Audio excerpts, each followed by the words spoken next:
Tanzanite, Opal, and pink Sapphire. A lot of pinks and purples and whites and these like cute Valentine's Day colors. So my Valentine's inspired video is late, but I had a really cool initial design that I wanted to do, but then my two kitties decided they wanted to mix up all the stones. And then that gave me an idea for this really cool cluster ring design. So this video is late, but it's really, really cool rings I'm going to show you guys. Hey guys, it's Editing Jen. I'm just popping in real quick to let you know that we're doing a free giveaway contest. So you could check out the description of this video, or you could check out the end of this video and I'll give you the details. Enjoy the video.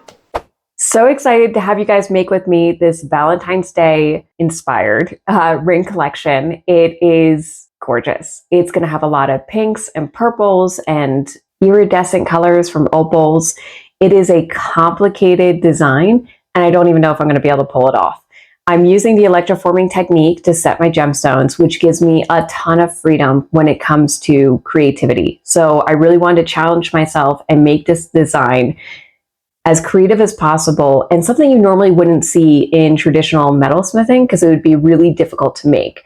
So we're using electroforming. Let's use it to our advantage. Let's make something super creative, super cool, super colorful, and ready for Valentine's Day next year, because this video is going to come out too late. It's going to come out after Valentine's Day. Valentine's Day is tomorrow. There's no way I'm going to finish this ring, let alone this video, in time for Valentine's Day, but it is too cool of a design not to give up. And I really like the Valentine's Day inspiration of this ring set. So we're going to go ahead and we're going to make it, because I need to get this design out of my head and out into the world. If I know what love is, oh, because of you.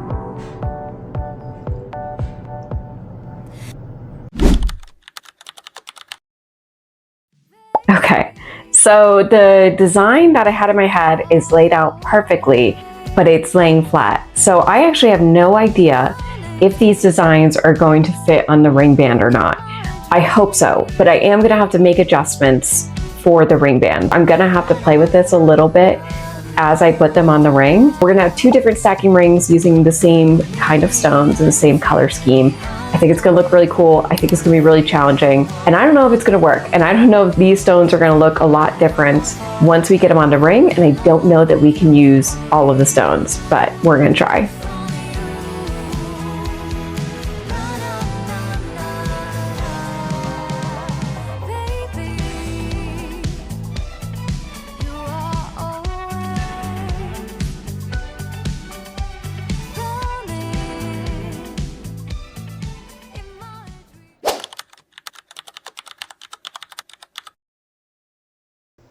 What are we doing today? We're painting some rings. So I am starting a little later than I hope to be starting today. Today is the put the conductive paint on the rings day and then seal the bands and the gemstones. And then I have to stop because I have to let the paint dry for at least 12 hours. So I'll let it dry overnight. And then tomorrow I'm gonna electroform my ring. But yeah, I think today is gonna be a lot of fun. I really enjoy painting.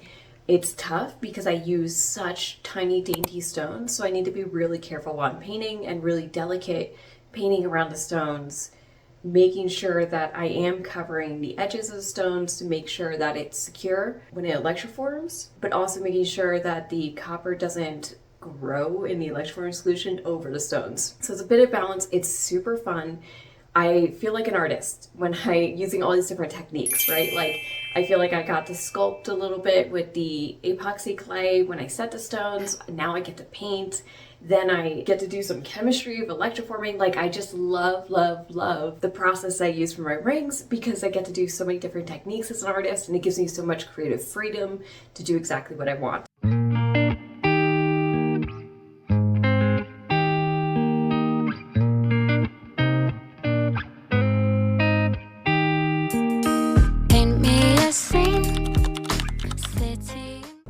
Good morning. It is definitely too early for me to be up. Way too early for me to be on camera for sure. This little guy, hair visor, is purring. Can you guys hear it? Can you hear it in the microphone? He just needs some love and attention, so that's what we're gonna give him. Anyways, so it's 6 o'clock. I need to put the rings into the electroforming bath so they could be there for 15 hours, and I will take them out at 9. Super don't want to record looking like this, but this is part of the process. That way during the day I can check out my pieces, make sure they're working. They're in this closet behind me. This is a mirror. And I need to make sure this little guy is protected and not anywhere near the electroforming solution at all. You ready to go? Okay. Okay, buddy. Jeez Louise. So, yeah, let's do that.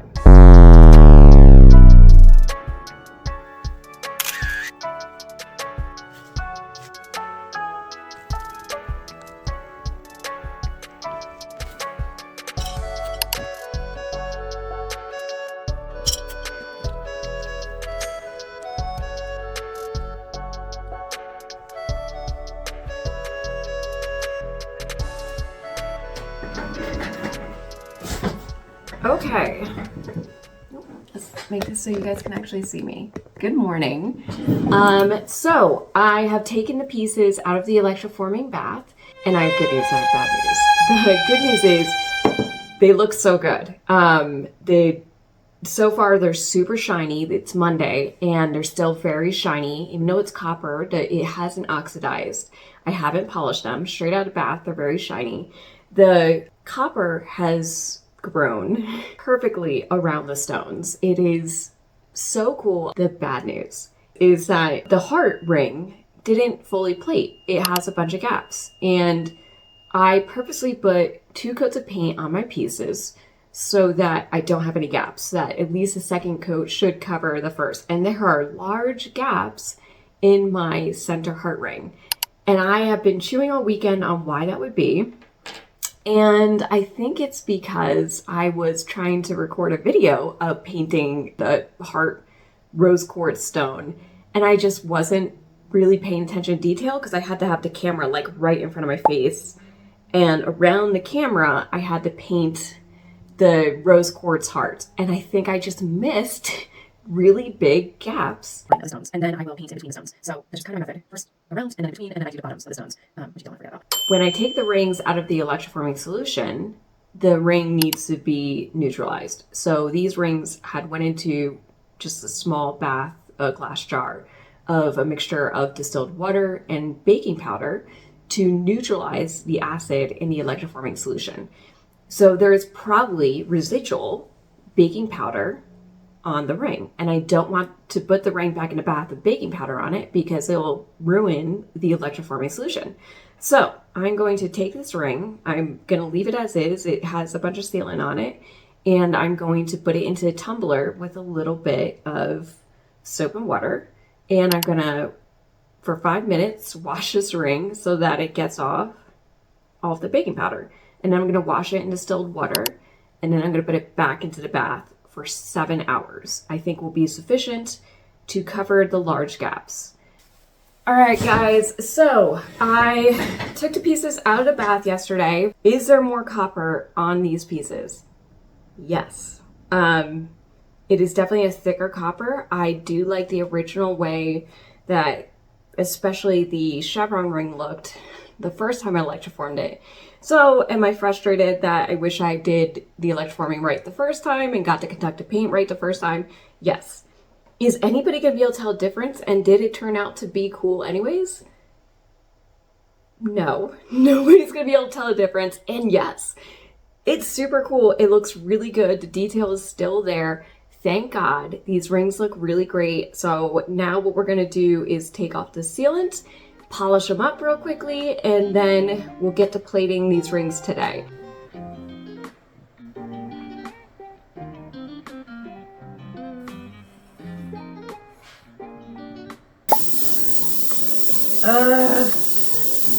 Why do I wear nice things to work?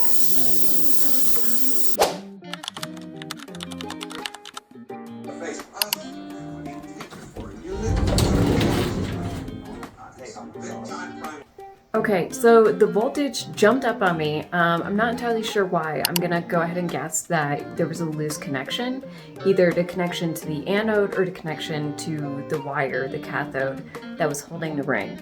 So the voltage jumped up and it burnt, I think is the best way to describe it, my piece. So now I need to repolish this piece to make it as shiny as possible, and then we're gonna try to replate it with palladium again. Let's see how it goes.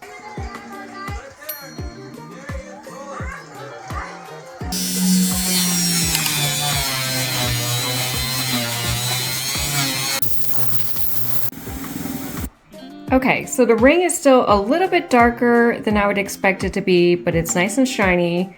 I'm gonna try to do another palladium plating, see if we get it a little bit lighter before we do the rhodium plating.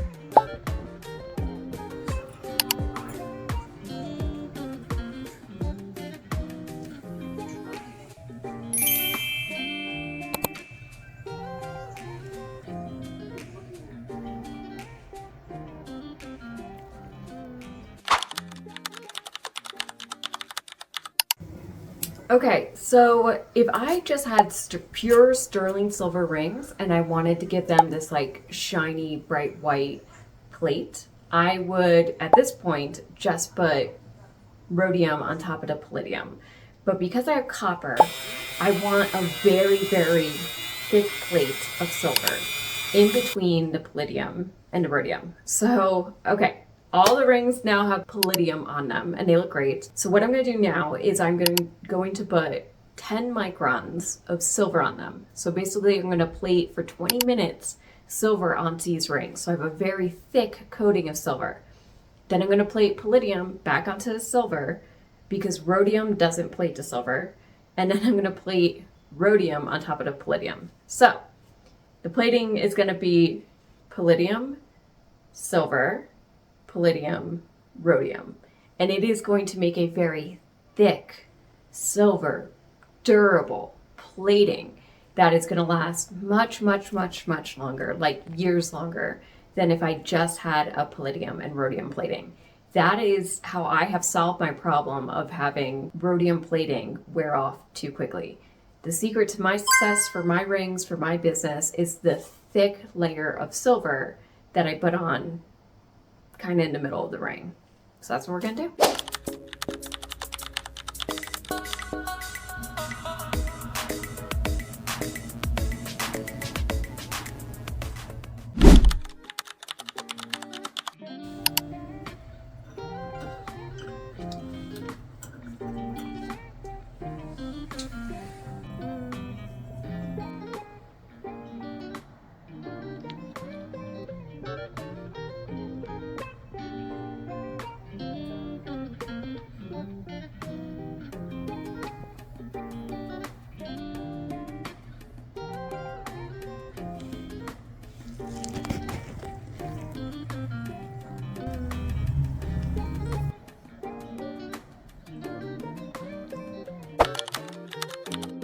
We're almost finished. I'm so happy with how these rings turned out. They are just out of plating solution.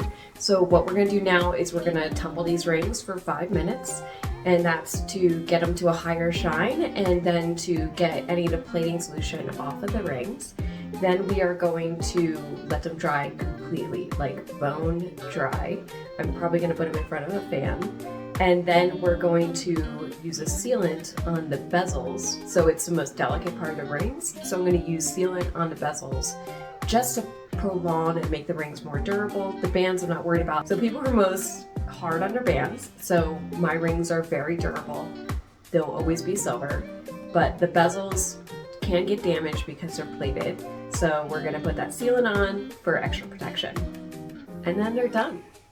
And of course, I am doing a free giveaway of my favorite ring from this ring set. Can you guess which ring it is? I bet you can. It is this Chevron ring. So check out the description of this YouTube.